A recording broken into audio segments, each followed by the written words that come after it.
Bonjour à tous. Aujourd'hui, je me suis dit que ce serait plutôt pas mal de vous montrer ce qu'on peut faire avec Mio. Euh, je bascule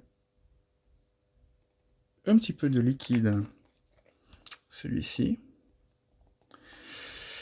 Celui-ci, il va me servir euh, de diluant.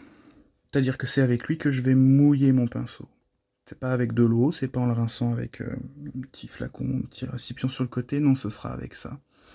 Avec Mio, vous utilisez que ce produit pour diluer vos pinceaux.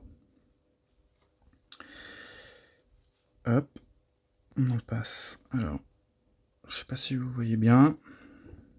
On en passe une petite couche, mais très très très finement sur la surface de la dent. Vous avez vu, j'en ai vraiment pas mis beaucoup comme ça. J'utilise toujours un petit peu mon pouce, moi, pour enlever les surplus.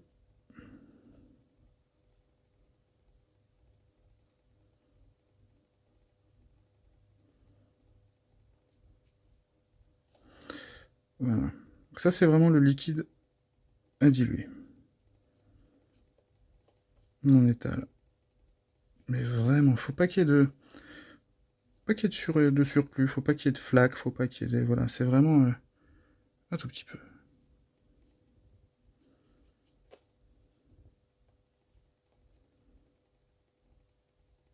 Là, avec mon pinceau, j'en enlève le maximum si jamais j'ai été un petit peu gourmand.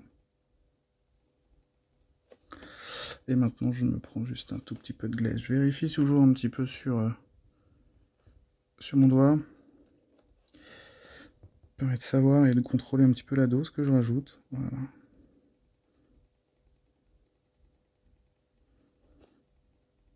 Là, c'est vraiment très très peu, hein. J'en ai vraiment pas beaucoup.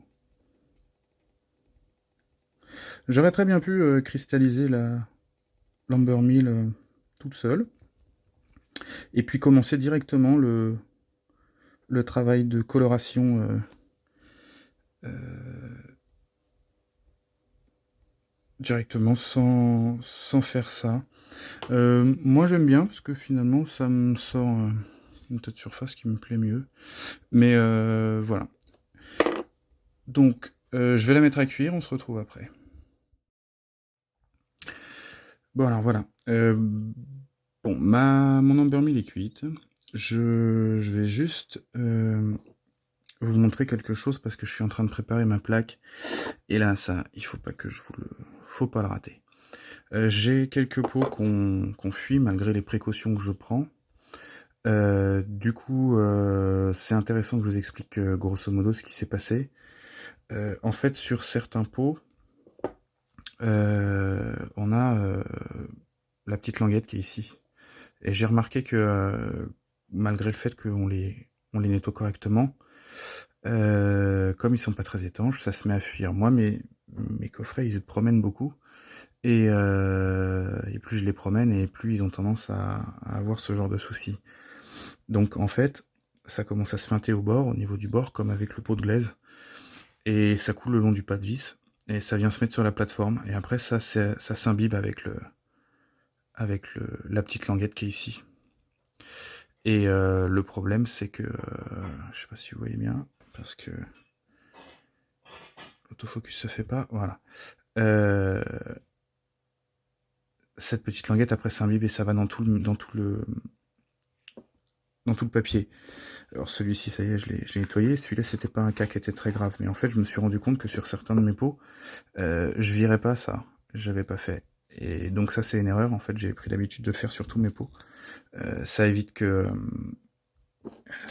fait, par capillarité, même si ça se mettait sur la plateforme qui est ici, on n'ait pas de... que ça s'arrête là, en fait. Que ça vienne pas et que ça soit pas imbibé, ça s'imbibe pas dans toute la partie... papier. Voilà.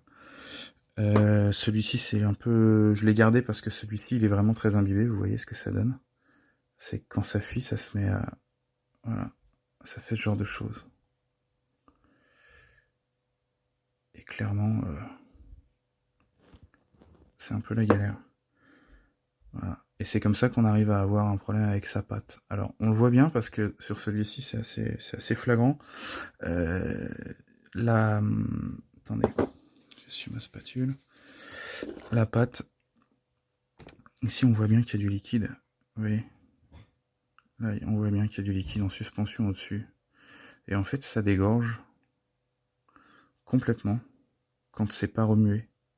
Voilà. Il suffit que votre coffret voilà, soit un peu secoué. Ça finit par sortir par le haut du pot et ça dégueule partout. Alors celui-ci, c'est bien, on le voit. C'est aussi un dépôt que j'avais oublié. Alors je l'avais fait sur celui-ci, enfin sur le couvercle, mais pas sur le pot. Donc bah ça fuit partout sur le papier. Voilà.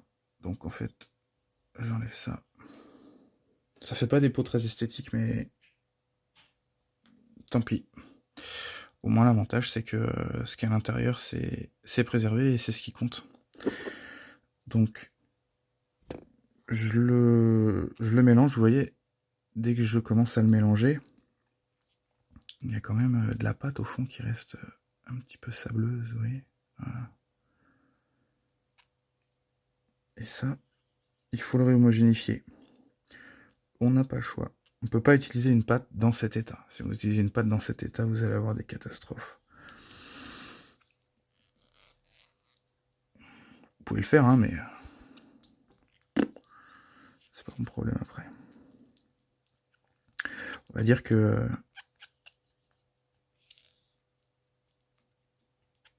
c'est quand même l'étape, vraiment une des étapes essentielles de Mio. Alors je sais pas, peut-être qu'il y aura des vocations qui vont se créer dans les labos avec une tâche de touilleur ou je sais pas. Peut-être que certaines arpettes dans les labos seront réquisitionnées pour mélanger les pots, on sait rien. Mais c'est vraiment quelque chose de super important.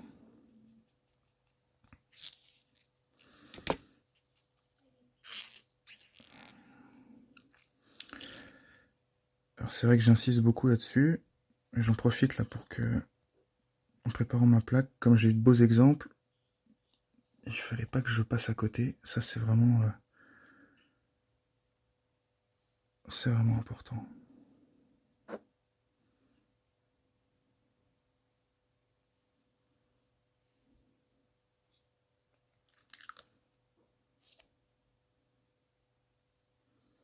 C'est pas easy de travailler avec un appareil qui filme au-dessus.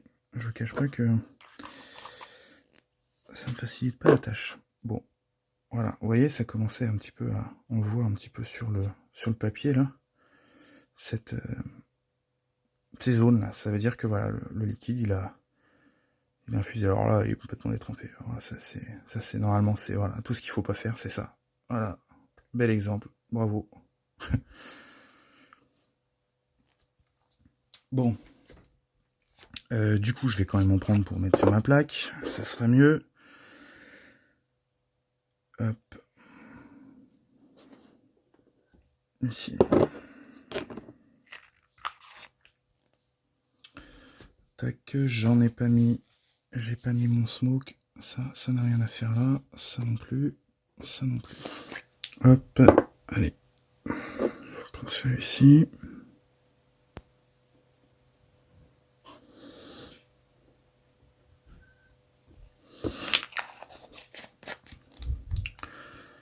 Alors.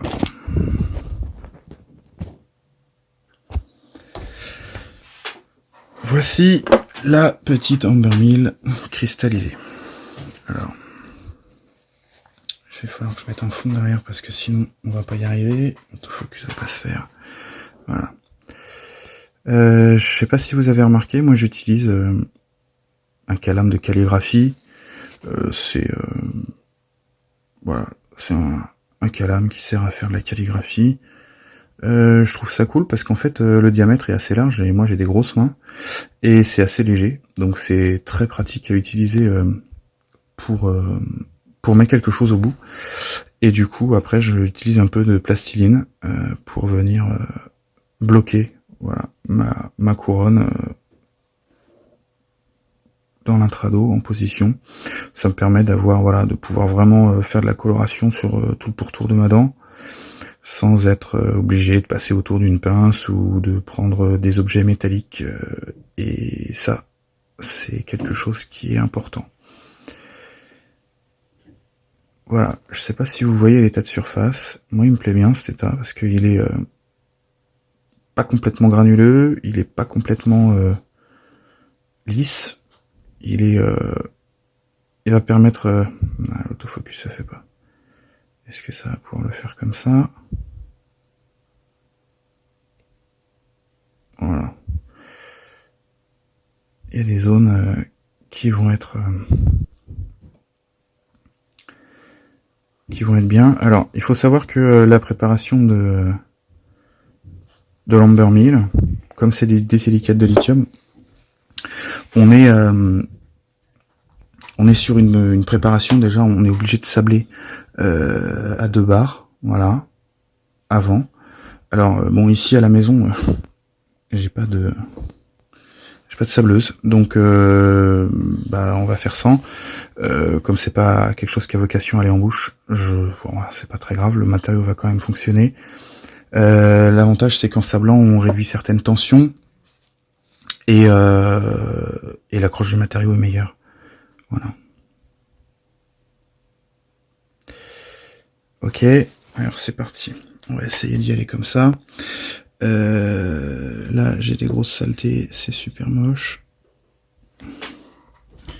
Ça dégage. Allez. On essaye d'y aller.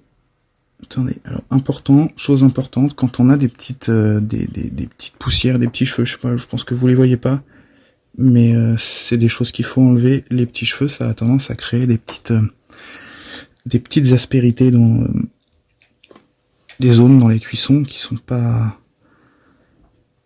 qui vont vous faire des marques au niveau des colorations, et ça c'est absolument pas, c'est pas judicieux quoi de les laisser.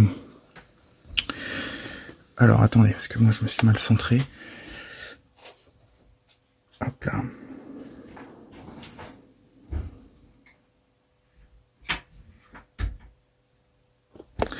Donc toujours du liquide pur, un petit peu, en toute petite quantité, comme ce qu'on a fait au début avant la cristallisation. Voilà.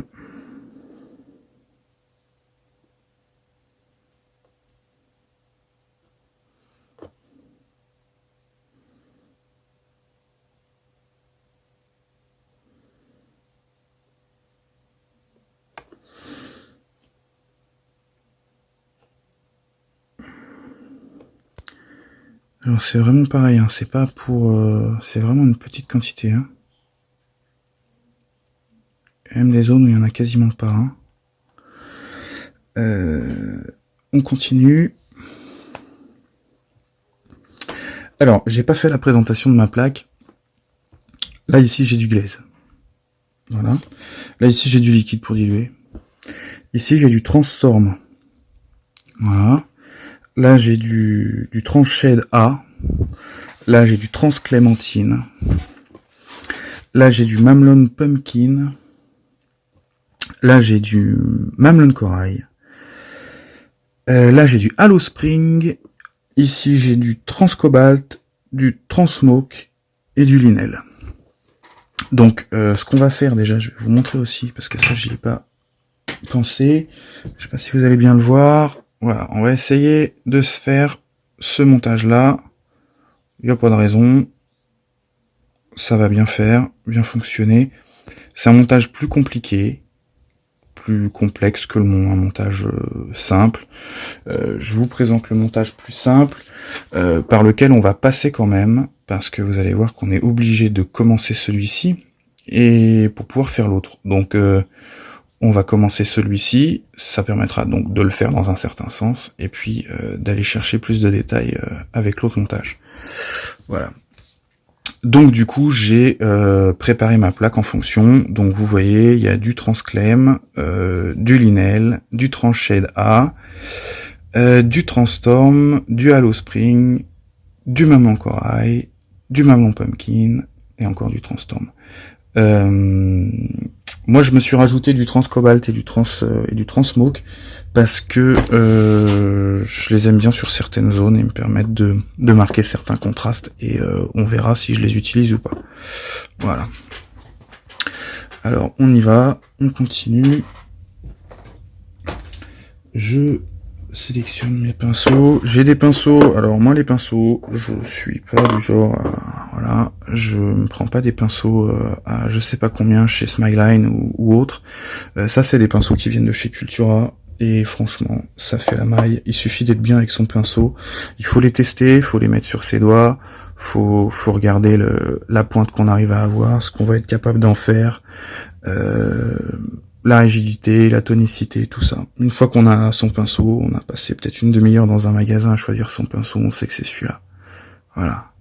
Alors moi, c'est comme ça que je procède. Après, chacun il fait comme il veut. Si y en a qui veulent avoir les beaux pinceaux tout brillants de Smileline, ils se débrouillent, mais c'est pas mon truc. Voilà, donc je sélectionne les pinceaux comme ça. Je vais en avoir un comme ceci, comme je viens de vous montrer. C'est pointu, qui est en poil de martre. Un qui est un peu plus gros, qui me permet de faire des travaux un peu plus grossiers sans vraiment trop m'embêter. Ensuite, j'en ai un. Alors celui-ci, il est vraiment tout petit. Voilà, on le voit ici. Voilà. Il est tout petit, tout petit. Alors celui-ci, on l'utilise dans certaines conditions où on a besoin de marquer des contrastes, des fêlures avec des zones. Voilà. Ensuite, on fera le tour des pinceaux plus tard, c'est pas loin. Pour démarrer, on y va. Alors, glaze, un petit peu juste sur le dessus là. Voilà. Juste pour homogénéifier un petit peu mon petit liquide dilué. Là, je l'ai laissé un petit peu en plan, donc hop, j'en remets un tout petit chouille. Ok. Je vais prendre mon Transshade A et je vais commencer à le mettre à l'étaler. Voilà.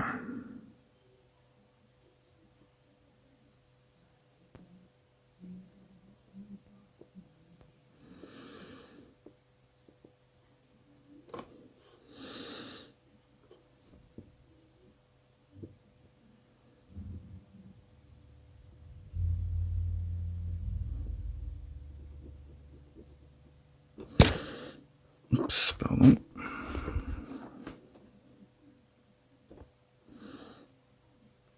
Et vous voyez, c'est vraiment quand même quelque chose qu'on dépose. Hein. Il y a une légère petite pellicule qui s'applique, qui se met par-dessus la surface. Alors, vous voyez, toute petite, je le fais vraiment, je sais pas si ça se voit vraiment bien à l'écran, mais une petite manière de tremblote comme ça, qui permet de l'étaler, de le vibrer sans trop martyriser le matériau. Vous voyez, c'est des toutes petites vibrations. On va dire que les Parkinson précoces seront vachement aidés.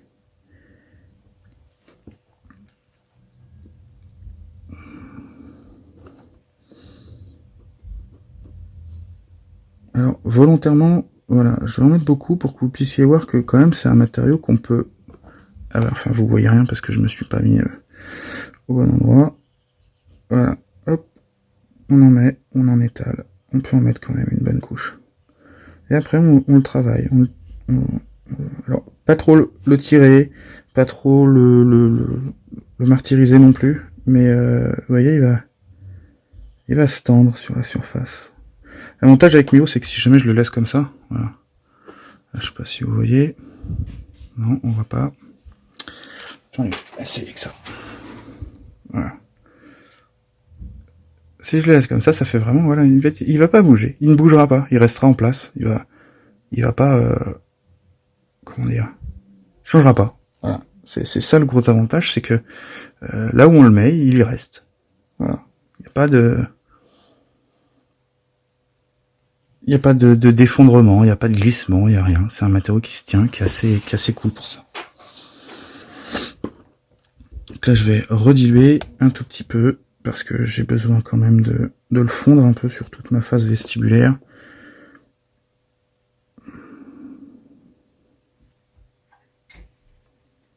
Alors je le tends un petit peu vers le bord libre, vous voyez. Ça c'est intéressant. Hop. Ça se tire comme ceci.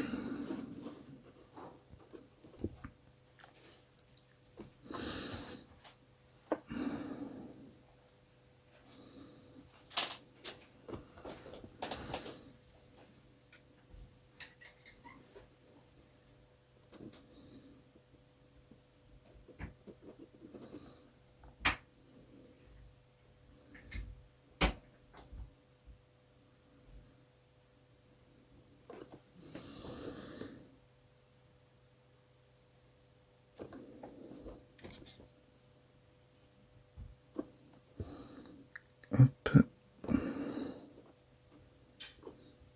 C'est pas évident de... Cet exercice est un petit peu un dépucelage pour moi. Alors, m'en voulez pas trop. J'essaye de m'appliquer en essayant d'aller vite. C'est pas évident. Je pense que les prochaines vidéos, je me sentirai plus à l'aise. Là, voilà. Qu'on peut envisager de dire que on a commencé déjà à mettre notre coloration A. Voilà, on pourrait en rajouter, on peut. Alors, ce qui est intéressant avec Mio, c'est que du coup, on fait exactement ce qu'on voit. C'est-à-dire que quand on a une photo, quand on a une dent naturelle qu'on veut reproduire, il suffit simplement de mettre les colorations là où elles doivent être. Il n'y a pas besoin de se dire bah ça va peut-être pas tout à fait être comme ça. Une stratification avant, je me souviens moi. Des fois au début on se disait mais non, c'est ce que on a toujours cette petite appréhension, ce petit doute, est-ce que ça va tomber au bon endroit, est-ce que je vais être juste et tout ça. Là on a le résultat quasiment fini devant les yeux quoi. Donc bah, on se trompe, on recommence, il n'y a pas grand chose à enlever, mais il n'y a pas forcément de raison de se tromper étant donné qu'on a le résultat sous les yeux. Voilà. On va essayer d'avancer pour pas que ça prenne trop à plombes. C'est pas facile de le mettre au milieu, désolé. Voilà. J'ai du mal à attraper cette patte. Allez hop, on en met un petit peu vraiment au milieu pour quand même faire une dent un peu colorée.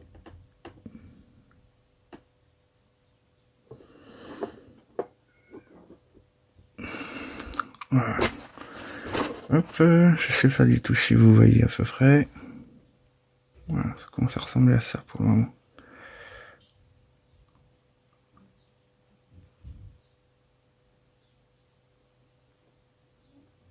Voilà.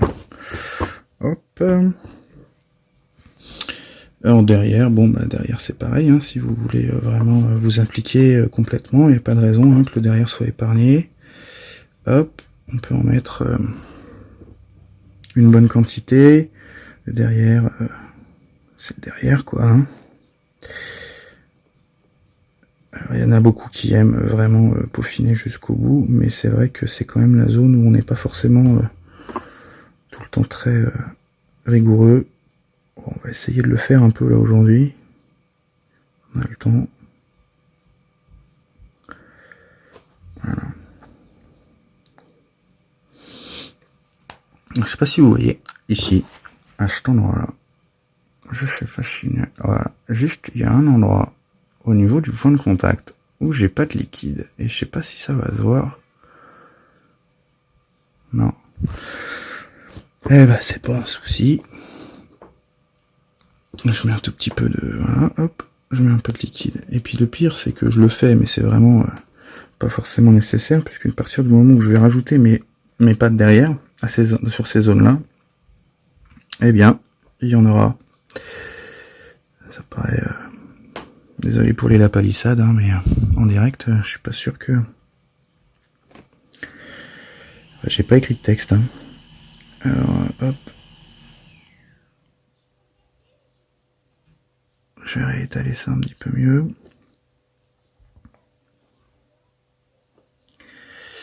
Voilà, c'est pas trop mal. Alors ensuite, tout de suite, moi je redilue toujours un peu mon pinceau. Voilà, je me laisse toujours un petit peu, voilà, je les sors un peu sur mon doigt.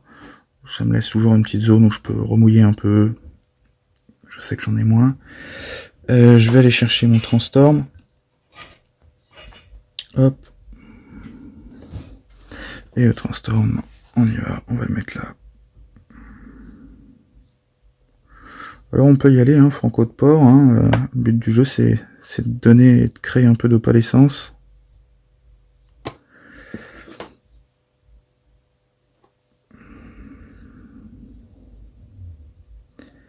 Hop.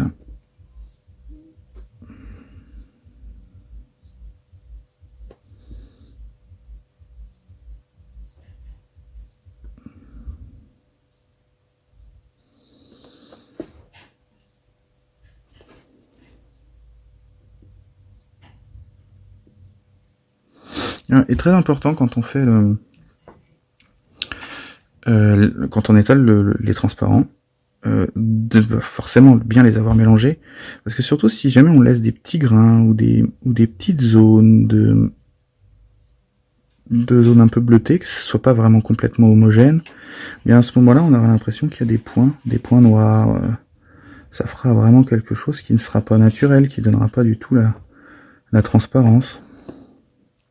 Il y aura des marques de pinceau ou des choses comme ça. Et ça, non, c'est pas bon. Donc il faut trouver le bon mélange sur le... Mince. Sur la... sur la surface en fait. Hein. C'est sur la surface qu'on va pouvoir voir, juger de notre mélange. Et c'est l'œil hein, qui va déterminer si on est assez dans le juste, si on commence à ressembler à de l'émail, ou si on est encore dans de la peinture bleue, quoi.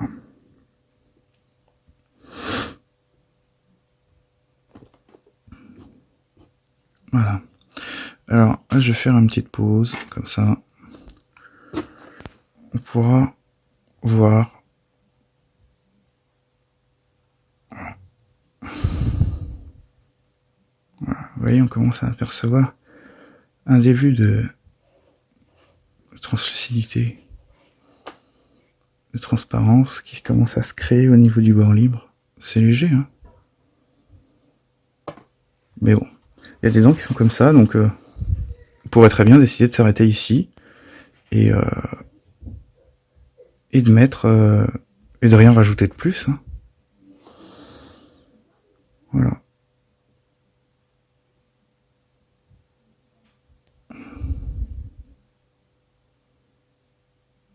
Voilà.